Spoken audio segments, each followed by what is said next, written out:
Hi, I'm Venk. And I'm Jaya. And this is the reality. Hey, episode 30. 30. You know what? We've made 30 episodes for you guys. And you know how you can show us some support and love? By tapping on that like button and smashing that subscribe button. And also, why don't you ding the notification button so you'll get notified when we have a new episode? Yes. We were on a little hiatus as I was in San Francisco styling one of my favorite authors, Amy Tan. But we're back and we've got a lot to talk about in regards to the Real Housewives of New York and in regards to the Real Housewives of Beverly Hills. Jaya, who do you want to start with? I think we should do the recap. Recap.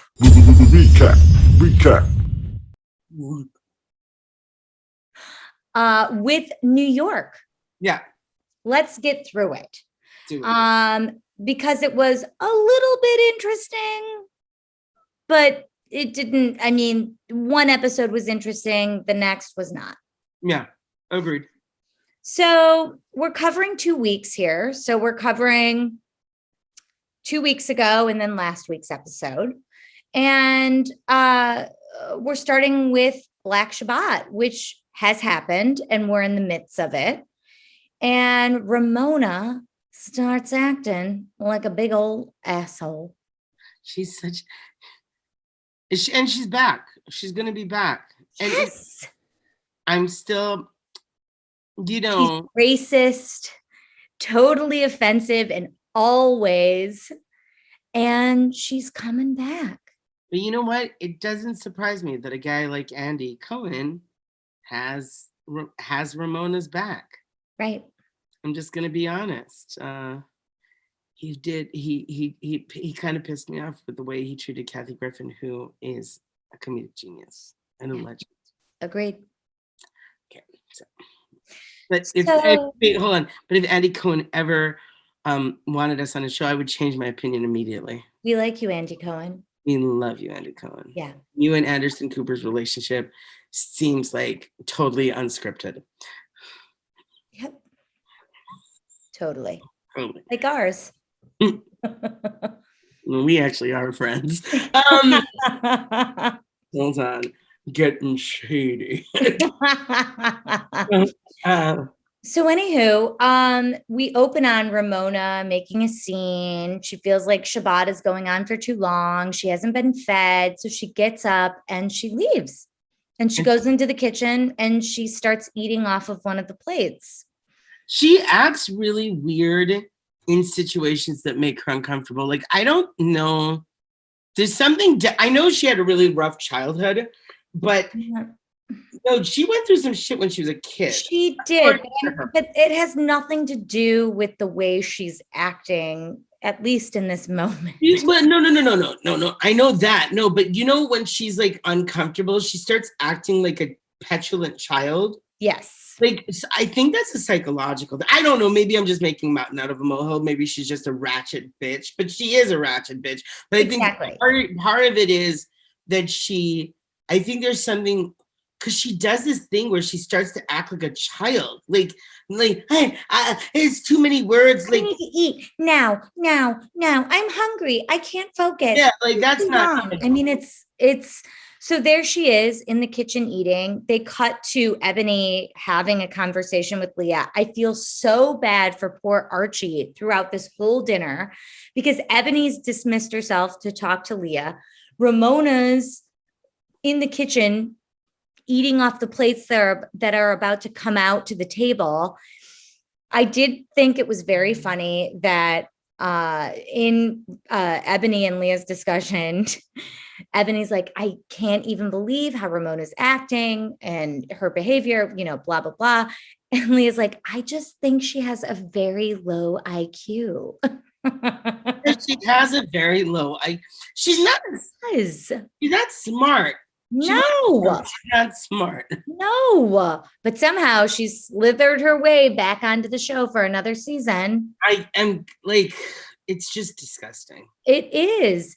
Really disgusting. So then, Ramona's in the kitchen eating. Luann walks by. She can't believe what's going on. Archie is a bit flabbergasted at the entire situation. And, she's like, this dinner is about human values. And Ramona's now shifted the entire conversation and made it about herself. And then Ramona comes back and she's discussing how she's very familiar with Shabbat. And, Ebony kind of shuts her up and is like, the reason I'm having this dinner and the reason it's Black Shabbat is because Black people and Jewish people have a lot in common. Yeah, and they do, historically. Exactly. Things that happen to both those communities. Exactly. And of course Ramona can't. She can't. She's like, and a lot of things happen to my dumb ass. Exactly. My husband cheated on me. Shut up, Ramona.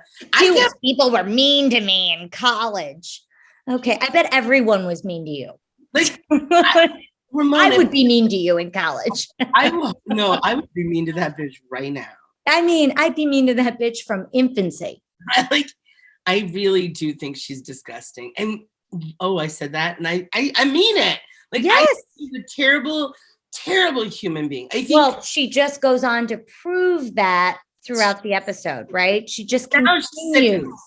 She really does sicken me. Like, it's not like this isn't funny anymore. Like, even I remember the bridge walk she had with Bethany, and she like basically told her you have no friends, no one likes you. Yeah, it was like, those times were quaint now, because there's something insipid about. Yes. Like, it's not cute. It's not. I think it's damaging. And I know that the biggest. I know. You know what?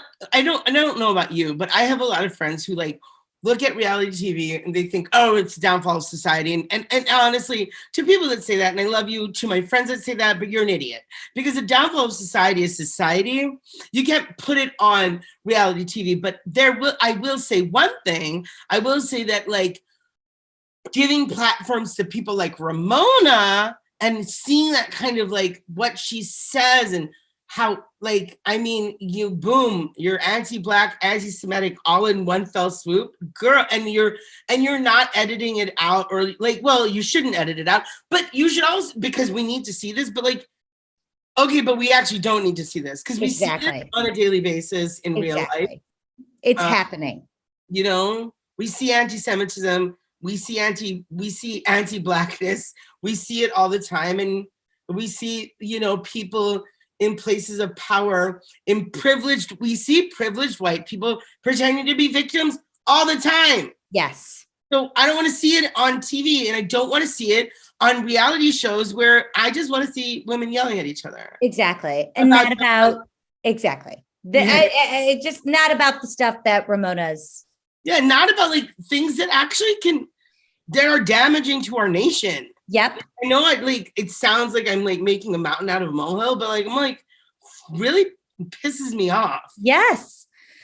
And I mean, it just the whole from top to bottom, then Shabbat was taking too long and the book was taking too long and we don't want to answer questions. She just wants to eat. I mean, she understands Shabbat and she lost the whole point of it, in her craziness and, mental illness.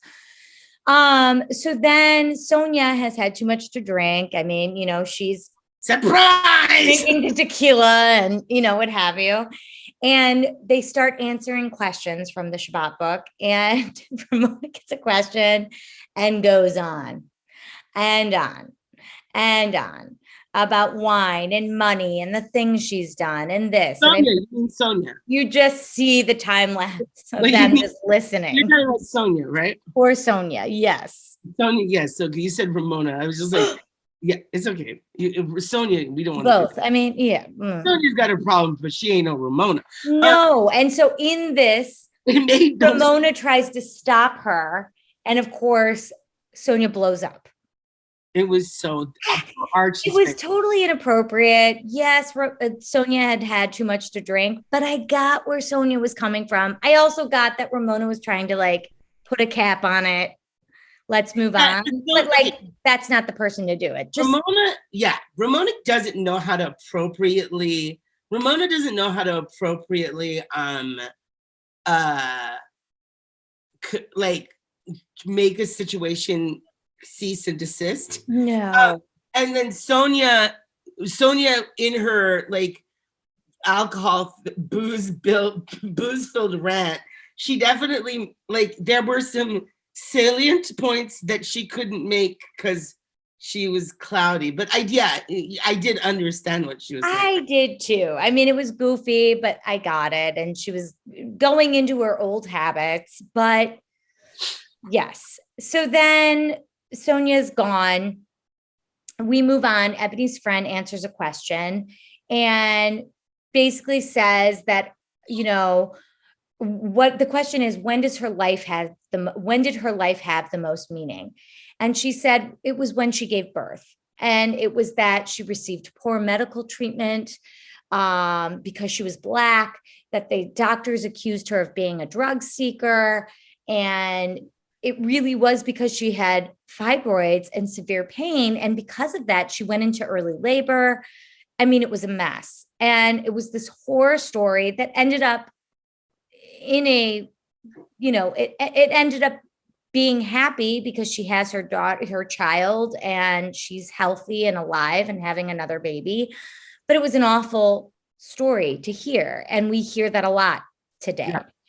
And then there's Ramona, who chimes in to counter her and say that she received bad treatment when she had her daughter because she had a Black nurse who didn't believe that she had pain as a white woman. I mean, it's so offensive, and you can't even believe that it's being said on television, but it is being said in the moment.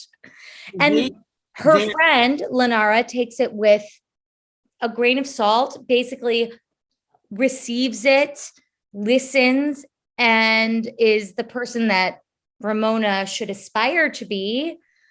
But you know what I would have done? I would have taken a bottle of vodka and I would have first splashed her in the eyes with the vodka, and then I would have clunked her in the head with the bottle of vodka. And I don't believe in violence. But if I saw a car coming at Ramona, right, and I had the opportunity to save her, I would probably make sure my shoelaces were tied. I wear nice shoes. I'm not saying that I would allow Ramona to die. You're just taking care of yourself first, you know, your mask and then Ramona's. You know what? She believes in her needs first over the needs of others. So so do you too. Yeah, me too. I wouldn't actually be violent towards Ramona. No. And I would not advocate for people to be violent towards Never. Ramona. We don't. But if somebody threw a pie at Ramona's face, I would laugh. And me too. And Ebony sort of helps Ramona get to the right place. You know, she's like guiding her through it and being patient because Ebony is patient. And we get there, but it's awful. You know, like the whole experience is horrible. Like the dinner is a disaster. Poor Archie. And then Ramona decides that she's tired and she has to get up and leave. And she's like leaving the dinner. She's telling producers to call her an Uber. She's done. And it's overly so dramatic. Rude. It's unbelievable how rude. She ruined the Jubilong Jubilee. Jubilee. She did. The Jubilong Jubilee is ruined. I like that better. It's the Jubilong Jubilee. Should have named it Jubilong Jubilee. And, you know, I mean, she basically shifts the whole point of the dinner, makes it about herself. Now, Ebony is pissed and is like, okay, you don't want to be at this dinner. You don't want to be open. Like, get the fuck out. I don't even care at this point. Like, you're so rude. You've destroyed this dinner. This whole experience is awful. Like, leave so we can have a good time because you've ruined this experience for us. Then Ramona comes back after she's made a scene, and we've all seen it at this point. And she answers a question about herself. What is it that she could change? And she wishes she could be more filtered. Oh, really, Ramona? I wish you would be less racist. I wish you couldn't speak. Mute. We wish you were mute. I wish you go on that diet where you have your teeth wired shut and God. You could only drink liquids. You know what? Here's for the entire season. If I was on that, if they did that to me, do you know what would happen? I would probably drink butter out of it. Like I will find a way. Like bacon fat. Yeah, I will find a way. I had a friend that had that done. Yeah, I did. They lost a good amount of weight. I have to tell you, my uncle just had his teeth. He had to have his teeth redone. And he apparently can only drink liquids till December. Like he has to only drink liquid. Like everything has to be like mushed up and liquid in liquid form until December. That means Thanksgiving dinner. They think I was like, so his first real meal will maybe be Christmas. And my mom's like, they think, they don't even know. You know what I would do? I would blend steak. I feel like that would be so gross. I wouldn't make it gross. One steak sauce in there, and I'd make it a soupy, delicious soup. Well, you can still like have like French onion soup and cream. You could, yeah. There's things, right? Clam chowder. Baby, look how babies eat. Like they eat like everything is ground. That's where your poop comes out so like nice and friendly. Exactly. So baby poop, but when baby poop turns into adult poop, trust me, I know. Yeah, you parents like so it happens at around 3, right? Well, baby poop turns into adult poop. Like it turns into poop when they start eating food and not just like breast milk, or like if a baby eats formula, you know, like when it turns into like bananas and like meat, you know, it's maybe like, you're like cleaning poo. You're like cleaning the poo. Maybe that's why those women who like breastfeed their kids till they're 5 or 6. They're like, they don't need real food, just breast milk. What's your take on that? I think you should breastfeed your baby as long as you need to breastfeed your baby. I think 5 or 6 is excessive, but like, I believe I have friends that were breastfed that long. I was never breastfed. I was bottle fed. So was I. Formula from the start. My mom didn't want to breastfeed. And they said it was bad to breastfeed in the 80s. There was like a period there. We got breastfed, and I got my my hood clipped. You know, now there's this big debate about there is. Clipping. I got to be honest with you, and I'm not having children, so don't come at me. It looks a little cleaner. However, I heard if you are uncircumcised, it's quite the exciting feeling. Right, that's what I've heard. So, I mean, you got to do whatever's best for you and your family. Well, guess what? I'm not having children, and I can't get reattachment surgery. It is. The hood has come off.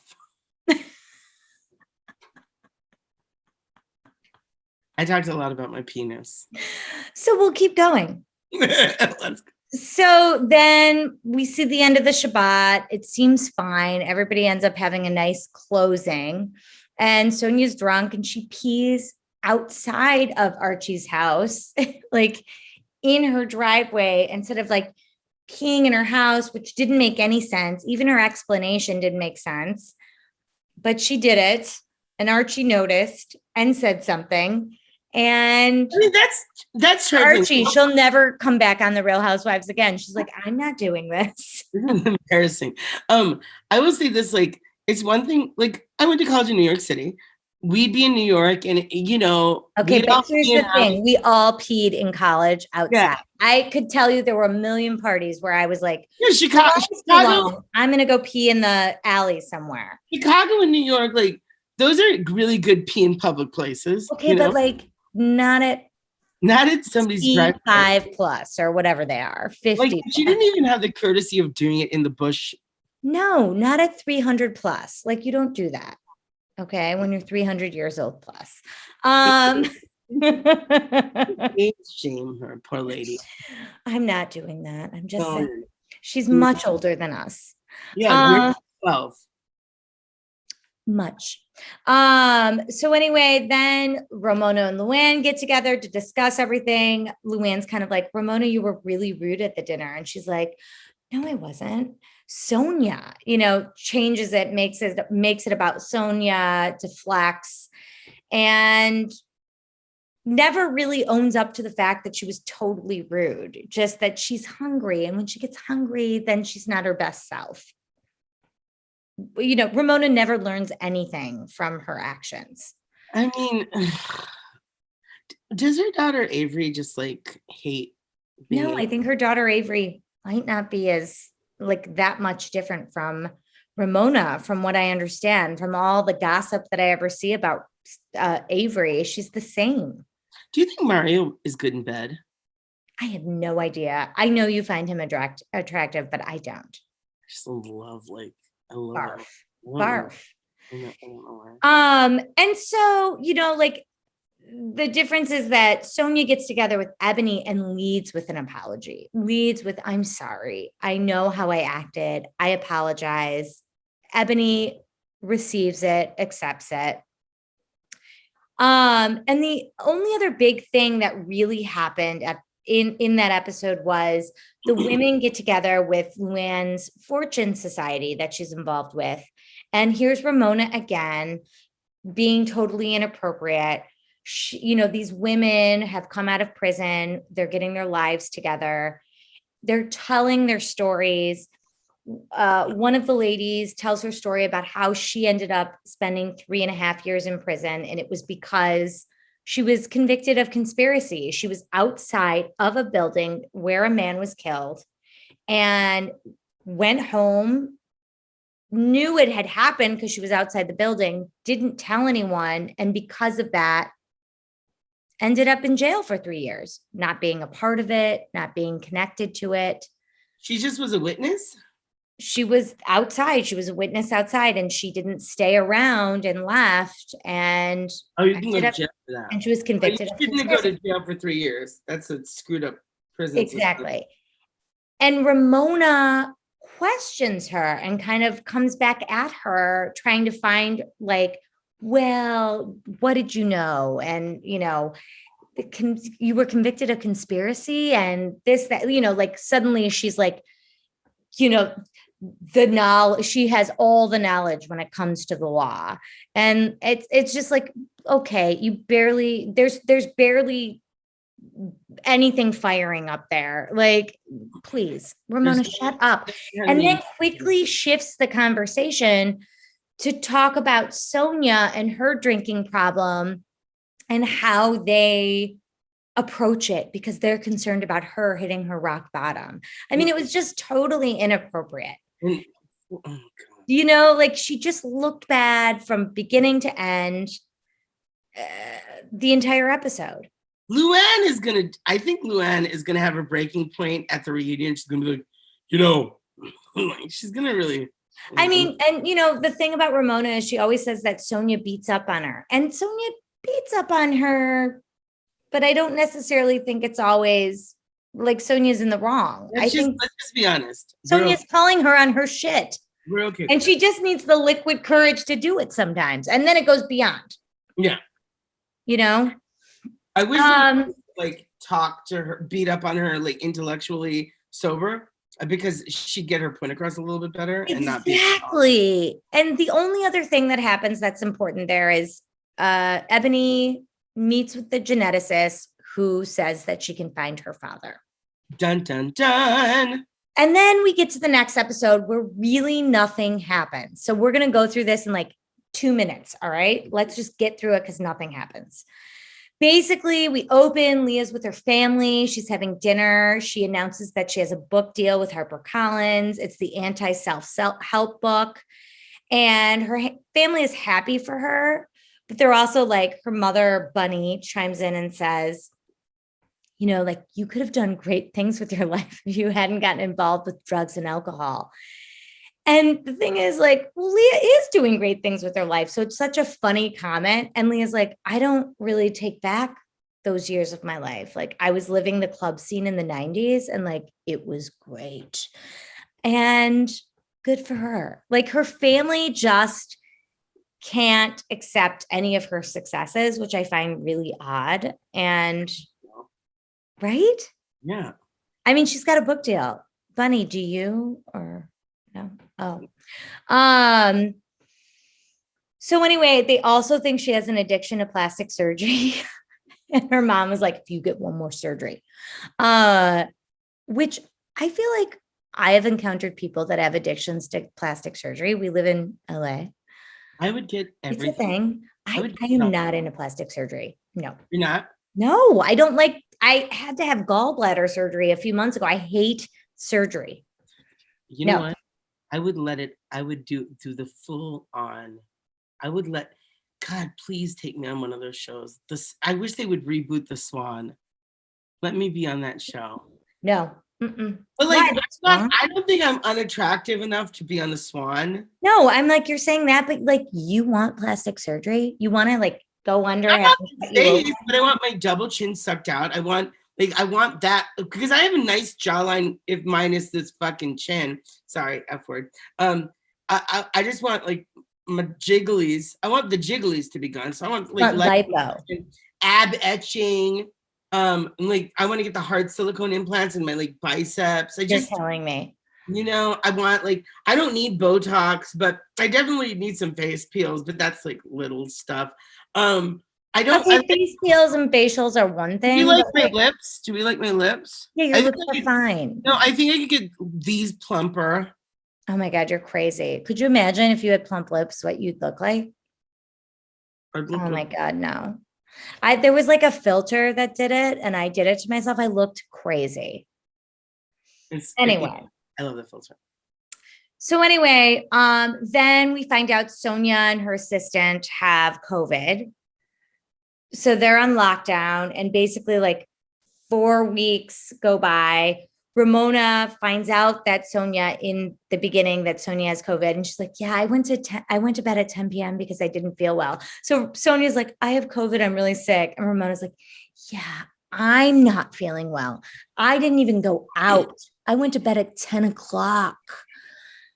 Because there's Sonia again, making it about herself. But then I guess she showed up as a friend when Sonia had COVID. At one point, she was really sick. So Ramona called an ambulance for Sonia to go to the hospital. But Sonia recovered and her friends all showed up for her. She felt really loved by her friends.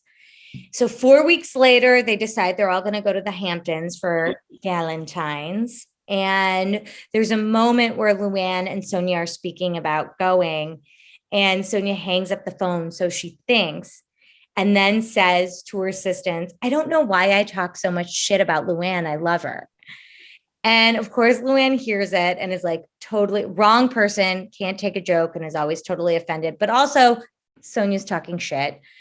And they get to the party. And of course, Sonia immediately apologizes to Ramona for her behavior and how much she loves her and how she feels so supported by her. Luann. Sonia apologizes to Ramona. Okay. Did I not say that? She was on the phone with Luann. She was, but then they get to the Hamptons and the first apology was for Sonia Ramona apologizing to Ramona, which I found kind of pathetic. Like, what are you doing? And she's like, you've been a good friend to me. I was in a bad place. I'm doing so much better. I'm so sorry. I took everything out on you. And then we get to Luann, who is very upset about Sonia saying she talks about her and wants to have that conversation. Sonia doesn't lead with an apology. Luann's like, I want to talk to you. I heard you say this about me and it hurt my feelings. So then Sonia apologizes in so many words, but it's not as loving and compassionate as it is with Ramona. And then it's done. I mean, like, that's what happens. They have the Galentines, they wear matching clothes, they eat dinner. Yeah. They play pin the lips on Harry, and that's it. Harry Hamlin.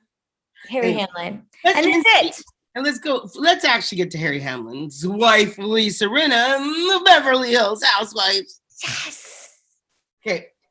We open on. Can we pause for a minute? What? Yeah.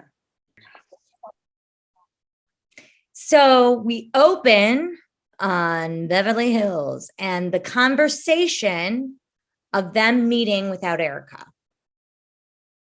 So the women meet because they're all concerned about Erica and like being associated with her.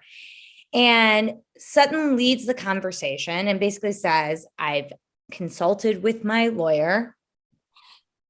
I feel really funny about my reputation, which I guess. Consulting with your lawyer, I think, is a little stupid. It was excessive. But they basically all revealed that they had all talked to somebody, like sought legal advice. And she was basically like, I don't know that I want my name dragged through articles with Erica at this time. She's my friend, but she was very worried about her reputation. It is what it is. I will be honest. I think it's important to seek legal advice. And if you need legal advice, you should talk to Jaya's dearest friend, Janine Salduendo. That's right. Legal expert for RHF. And for Jaya in general. Yes. She is. She's your bestie. She did just help us. Yes. So anyway, so they all basically fess up to the fact that everyone has but Lisa Rinna, who's pissed at the situation. So here she is about to turn on another friend. Lisa Rinna is always turning on her friends. So here she is, mad that the women, especially Sutton, have sought legal advice. They feel like they aren't sure whether they can stand near Erica during this time. I get it, because the article that they read is painting Erica in a really bad way. Like right now. And really, guess what? She did bad things. And guess what? She's getting sued for $25 million right now. So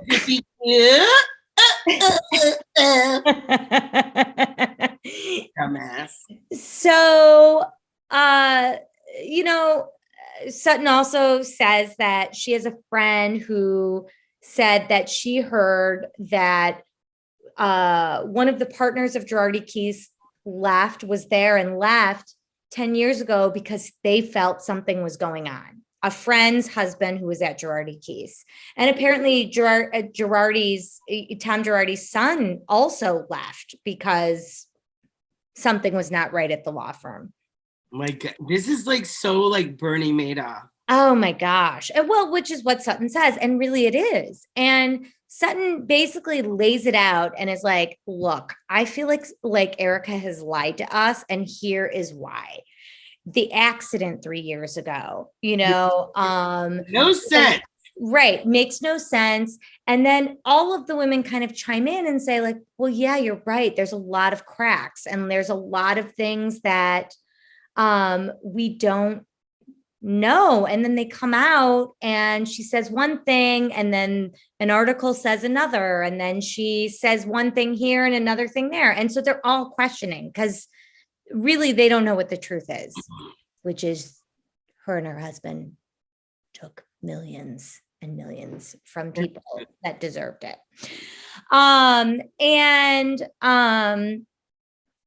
They all feel that way. Dorit is very vocal. She sought out legal advice. She feels like Erica isn't telling the truth. I mean, she was just as vocal as Sutton, which I found interesting because moving forward from this episode to the next, Dorit, the fair weather fan, fair weather friend, changes her tune when she's around Erica. And Sutton basically ends the conversation saying like, look, I think she's lied. I think Erica Tom and her lawyers all speak to kind of create the narrative that they're going to let us know and the public know. And Erica knows more than she's letting on. And we deserve the truth. If we're going to film with her, be friends with her, be around her, we need to know what's really going on. Yep. And everyone but Lisa Rinna agrees. Lisa's kind of like the diehard that's like, I don't agree, like innocent until proven guilty. There's no reason. At one point, Lisa brings up the fact, the Denise situation and why that's different. Apples and oranges at this point. Be quiet, Lisa. I mean, I am so tired of Lisa Rinna.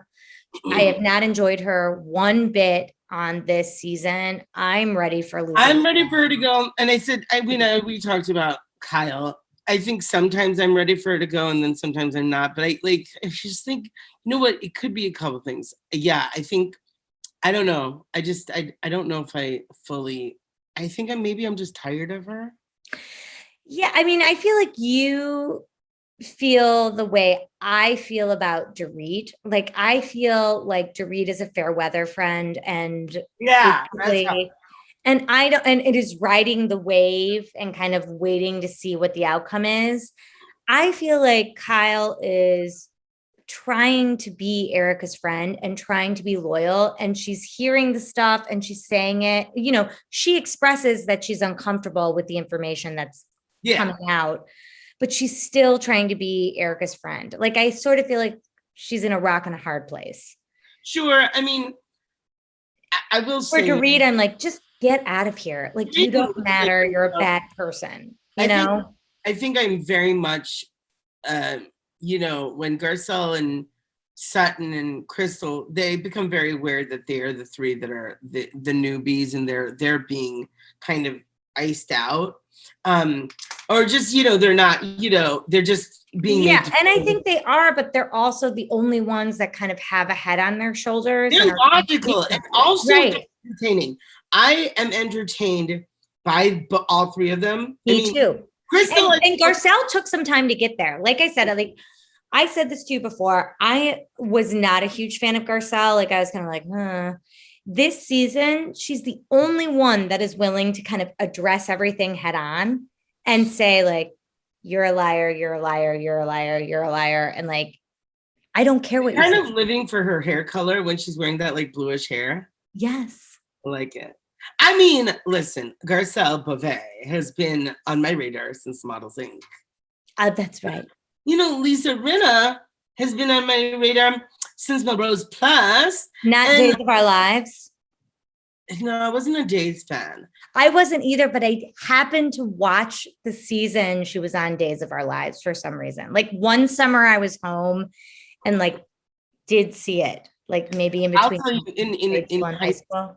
In junior high and high school, I recorded every day All My Children, One Life to Live. And my mother watched General Hospital, All My Children, One Life to Live. But for some reason, Days of Our Lives, I don't even know how it happened, but I did see Lisa Rinna's season on Days, or one season of Lisa Rinna. But anywho, so basically the women decide they're going to talk to Erica at Kyle's Christmas party. So appropriate to have this conversation there. Let's talk about it. But they decide that's where they're going to do it. So they do it. So everybody arrives to this Christmas party and they're all like, ooh, where's Erica? Is she going to come? I don't know. Erica shows up. She doesn't address. I thought it was so weird that Garcelle and Erica don't address each other. It's still, there's so much tension, which I find awkward. Also, Teddy's there. Who cares? Teddy, go away. Teddy Mellencamp. Contribute nothing. I mean, your dad is one of our favorite Hoosiers. He came out of Indiana. I believe John Mellencamp owned this huge plot of land. Like there's this main highway, I-65, and I think there was he owned a huge plot of land in near Indianapolis. But Indiana has to be famous for a few things. And there it is. Jackson's and Mellencamp and Guns N' Roses, Axl Rose. Unfortunately, our former vice president. Let's not talk about Mike Pence. That power bottom is a little bitch. So it's like very awkward between Erica and Garcelle, and Garcelle, like Sutton says something to Garcelle about them not addressing each other, and you can see that Erica is like zoned in and is very aware that they're talking about her, because I think she knows everyone's talking about her at this point. And Erica, honestly, in these 2 episodes was sort of a bitch. It's like, you're in the hot seat. You kind of have to address it, but she feels like nobody she's like, nobody wants to be around me. She's like the coronavirus, like everyone stay away from me. If you believe in that. I do. And vaccinate. That's right. Me too. Can't wait for that booster. And they sit down to dinner and it kind of begins. Sutton asks first Erica says that she's overwhelmed and she feels blindsided, blah, blah, blah. And Sutton said, well, are you blindsided? Are you blindsided, or are you aware of the things that are coming out in the press ahead of time? And of course, that makes Erica crazy. She says that she's not, and that she's not really going to answer any questions for these women. Crystal's like, well, can you like talk about the timeline a little bit? And Erica's kind of like, I'm not talking about anything. And legally, she probably can't say much, but bitch, you know everything. Mm-hmm. And so then Dorit is sort of like, yeah, I don't know, like, some of the women sought legal advice and I'm your friend and I'm this. And Garcelle's like, no, Dorit, you're lying. Like you sought legal advice. You felt that you didn't trust everything that Erica was saying. And basically this argument sort of ensues. And they sort of like, Dorit sort of like throws Sutton under the bus. And it's kind of like, well, Sutton's the witch. Sutton said this. Sutton said that. Sutton's the one that spoke to a lawyer. Sutton's worried about her reputation. And it's like, yeah, Dorit, you were right there with her. Mm-hmm.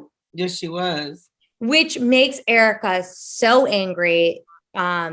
That Sutton cares so much about her reputation, but she does. Guess what? A lot of people do, Erica. You probably don't have a lot of friends around you right now. I mean, right now, Erica, you're a pretty mess. And it's going to be really expensive. It's expensive to be you. Zero, none. All of her songs can be like her anthems now. And it's very true. It's very true. And so Sutton sort of asks the questions and is like, I went through the article. And she's like, of course you did. Of course you went through the article.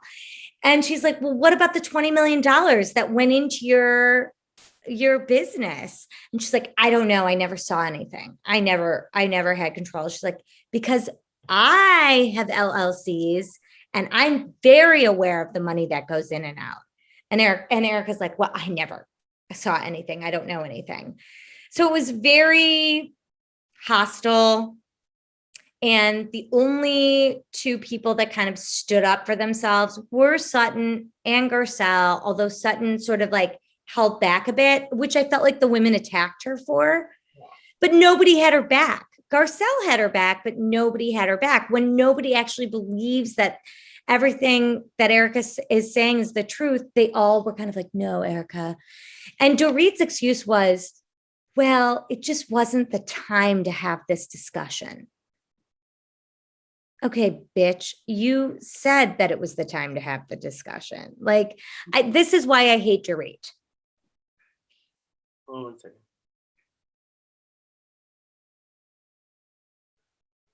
This is people really loud outside my apartment. Okay, sorry, continue. So then basically, Garcelle Teddy chimes in for a minute, not Garcelle. Teddy chimes in for a minute. Nobody cares what Teddy has to say. Nobody cares what you have to say, Teddy. Sutton is basically like, yeah, I'm concerned and I have a lot of questions and I want them answered, which makes Erica angry and combative.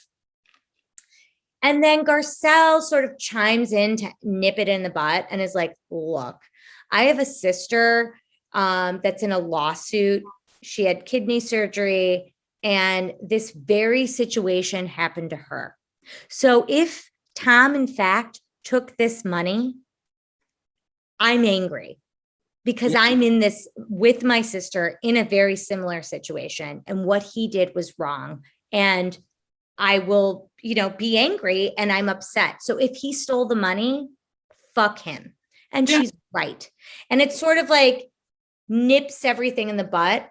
And then Erica was completely depleted at that dinner. You could tell she was just like afraid. Here's the thing, if I may, there's like, Erica will go off on Sutton and Erica will go off on anybody. She's afraid of Garcelle.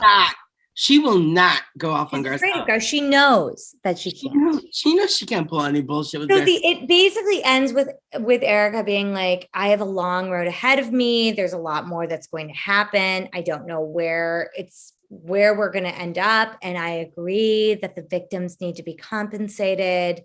And the only person that knows the answers to everything is Tom. I'm saying such bullshit. And I was just wondering, when did the Real Housewives of Beverly Hills become like a franchise of Law and Order? I mean, seriously. Special Victims Unit. I mean, seriously. Seriously. So that's basically how the episode ends. Good. So then we get to the next episode and, we start off with Lisa Rinna and her children. Nobody cares. We get to Crystal and Dorit getting together and Crystal makes a Chinese appetizer for Dorit that I made. And how was it? Recipe and made it and it was delicious.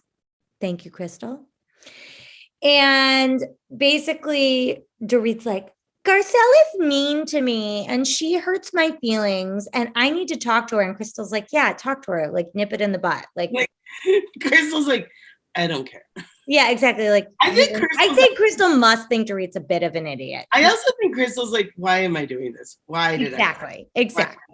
Why am I She's better than it. She's better than. I mean, we can be honest. Like we're not watching the Real Housewives to see the best in society. We want to see the wealthy people act stupid. And here they. I mean, but I will say, like, I have a lot of respect for Candy Burris. I have a lot of respect for Garcelle.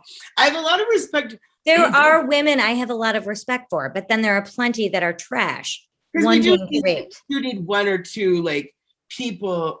Oh, speaking of Atlanta, did you hear that Nene Leakes' husband is dying? He is. Yeah. Sorry, off topic. We're so sorry, Nene. I'm sorry, Nene.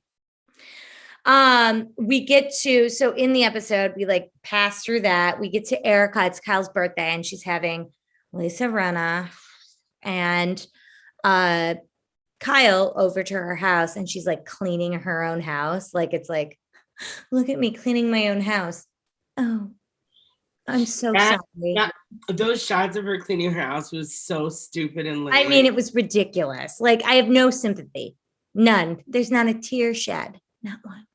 People clean their house all the time. Exactly. And her apartment's not like that big that she can't clean it herself. Her apartment, you mean her little tiny bungalow in Hancock Park? Yeah, I know. It's a bungalow. But is it I hate, you know what? I want to call it an apartment just to piss off Erica. I mean, seriously. And it's not. It's beautiful. It's adorable. It's gorgeous. I would die. So they celebrate Kyle's birthday. They give her a faux fur coat.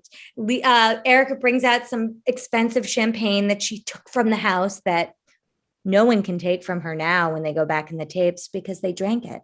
And they have like a birthday party and They discuss the fact that Sutton feels that she still needs answers from Erica, which really makes Erica angry. And the fact that Sutton cares about her reputation and it's so Southern and so this and so that. And she's really insulted by it. And it's like, well, your husband and possibly you did really horrible things. Well, yeah, I get why she might be questioning whether she should be associated with you. I would, can be honest, I would walk away immediately. I mean, truly. And so then she, is again trying to solidify her story that, she never believed Tom would cheat, and that after she was with Yolanda one night and found, how she found out about her husband, as she went home, she looked at Tom's phone and there they were, the texts to his lover. BS, BS, BS. Just like those photos that came out of him standing outside a assisted living home without luggage. I mean, give me a break. It's he's done a good job at making himself look decrepit. I mean, so then basically we get to the point of the entire episode, which is Crystal throwing a launch party for Lisa Rinna's lip line. She did a really good, well, her assistants did a really good job at putting that party together. It was beautiful. Also, like, who are we kidding? I'm going to probably buy one of Lisa Rinna's lipsticks at some point. Me too. Why not? Of course I am. So anyway, the party happens. It's beautiful. It's very, what's the word? I mean, it's excessive for like just the real, it's over the top for just the like 8 of them, Are there 8? I mean, when Lisa, Sutton, Crystal, Dorit, Kathy, Kyle, Garcelle. Is there anyone else? Or is it 7? I think there's 7. Okay. There's 8 because the partner, Lisa's partner. I really wished like that was an actual event, Yeah, it was like this like huge party where you'd think like the way it was decorated, the way everything was done, the dinner, the food, everything, the food, the decoration, the seating. It seemed as if there was going to be like 50 people there. And it was just that tiny group. I was like, this feels a little outrageous, but whatever, it was beautiful. Yeah, it was very elegant. So the women show up and I felt like it looked like a Vanderpump party. That was like my reaction. Like it was a Lisa Vanderpump moment. And she went all out. I mean, and so then, all the ladies show up. Dorit's outfit, I feel like nobody else's stood out, but Dorit's. And Dorit's was an outfit that I like loved. Oh, the zippers? But I hated. But yes. I think I loved it. If it were on someone else, I would really love it. But it was because it was on Dorit that I hated it. Was it a Versace? No, I think, wasn't it? I love the color. It kind of like. It's like on the tip of my tongue. Was it Gautier, maybe? Maybe. I keep seeing people wearing Dolce & Gabbana. I just saw J-Lo wearing it. Yes, they make nice clothing, but can you please stop? Someone else. We can do something else. Sutton needs to stop wearing Dolce & Gabbana. Like they're not good people. Exactly. I agree with you. The clothes are beautiful. I mean, but I wouldn't have bought a Mercedes-Benz, say in the 30s. Yes. Because of their ties to Hitler. Exactly. Now Ramona might have. So and then there's Chanel. Huh. She was a Nazi spy. Not spying on the Nazi. She was a Nazi spy. Anyway, we can talk about that later. Let's get these people through this episode. Oh, yeah. So basically they sit down and they have this nice lunch, and basically Dorit just goes in at Garcelle, and it's like, you're mean to me and you're a bully and everything you say hurts my feelings. And Garcelle's like, okay, I'll hear that. I'll accept it. What? So then Dorit goes down like this list of bullshit. You know, you did this to me and you did this to me and you did this to me. And let me go on for the next the rest of the episode talking about me. And Garcelle's like, can I stop you a minute? This is the problem. You just keep talking and you bulldoze and you talk over everybody. And she brought up Kyle saying the same thing. Exactly. And she's like, well, Kyle and I, she had some excuse about why and how her and Kyle, but then Dorit comes back and is like, well, you and Kyle had issues and whatever. And Garcelle's like, honestly, you all make me feel like I'm an outsider and I can't pinpoint why, but you make me feel bad. And, everyone sort of backs Garcelle up and is kind of like, yeah, Dorit, like you do kind of like bulldoze. And yeah, there was that Kyle situation, but like you do bulldoze. So then Dorit decides to come back with Erica and is like, oh shoot, everybody's like agreeing with her. You attacked Erica, and Garcelle's like, fuck you. I love that. Hold on. I'm so sorry. No, it's the best moment. That was the best moment. And I'm just like, I'm stewing a little bit about Dorit because I can't stand her. But we forgot to mention, we said that everybody was getting legal advice. Do you know who gave Dorit advice? PK and Boy George. And Boy George. Like, I don't know how we left that shit out, but okay, I'm sorry. PK and Boy George, this is why we don't like Dorit. Garcelle finally says, fuck you. And let's go back. She gets up. She's like, fuck you, fuck you, fuck you. And she like gets up. She's like, I'm leaving. I'm not dealing with this. And Sutton sort of chimes in and Erica's like, you who seeks out legal advice, you're not my real friend. And maybe you need to go get another legal opinion. Shut the fuck up. And it's just so hostile. So Garcelle leaves and Kathy Hilton's not paying attention. She's like reapplying her lipstick in a butter knife. And Garcelle finally comes back and basically listens to Dorit and is like, okay, I'll apologize to you, but like, I don't need any of you. Like, cool, Dorit. Yeah, I'm sorry. And so Dorit sort of gets what she wants. And then we have this other fight that's sort of going on in the background, which is Erica and Sutton. But Sutton's sort of like accepting it and is like, okay, I don't think letting it go. Like, I think there's one part of Sutton that just like doesn't like to be attacked, but also like I think Sutton's at the point where it's like, she doesn't want to have anything associated. So even if Erica calls her every name in the book, she's going to be like, I don't even want to. There will be a point where I think Sutton's just going to pretend like she doesn't exist. I mean, I think so. And it's in her best interest. I mean, Erica's imploding, like it's happening. So just kind of, I think Sutton's like, we'll just watch it happen. I think, and I feel Garcelle's the same way. It's kind of like, I'm not going to touch it with a 10-foot pole. I've got my little issue with dumb Dorit going on here. So I guess I'll address it. But like, I'm above all this.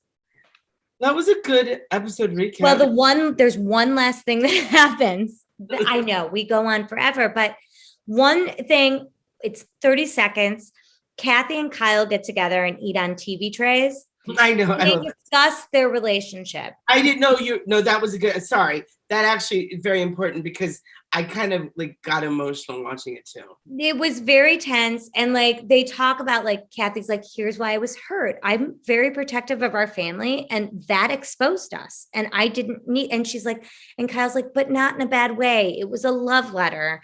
And she's like, but this, that, and the other. And she's like, but that's not really mom. And she's like, but people will think that's mom. I got it. And then they discussed the fact that they were not together for so long and how hurt they were by not being with each other. And at one point in the confessional, Kathy starts crying about how she feels about losing those years with her sister. It was really special. It was a good moment, but so I was on TikTok. There's one TikToker that really, I wish I had her name. She really, really breaks down I believe that Kathy Hilton's mother, their mother's named Kathy, right? I don't know, but yes. So anyway, they break down, like, there's a lot of stuff about the mother that's really interesting. So they had a wild childhood. Yeah, the mother wasn't she was questionable. Right. Human being. So I feel those kids were very, like, had to fend for themselves in a lot They were fast and loose, like living life fast and loose. Kim was the breadwinner of that family. Exactly. Now, are we ready for taglines? Taglines. So our tagline, which is so lovingly provided by Sean Parikh. Thank you, Sean Parikh. He gave us our tagline last week. Just wanted to give you a heads up that we will accept taglines on our Instagram at realityhatef, on our TikTok at realityhatef, or email us at realityhatef@gmail.com. That's REALITYHATEF@gmail.com. Please do it. But this one came from our buddy, and I'm going to read it right now.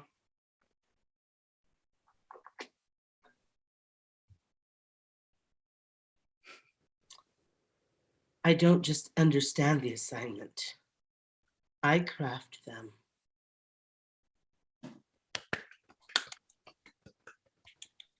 Good job. Thank you so much. Thank you. And thank you guys for being with us for 30 episodes. 30. Glorious episodes. We have been renewed for a second season. We have. So, we have some things coming up. We'll let you know. We'll let you know. We have some good things coming up. Anyway, I'm Venk. I'm Jaya. Good night. Bye.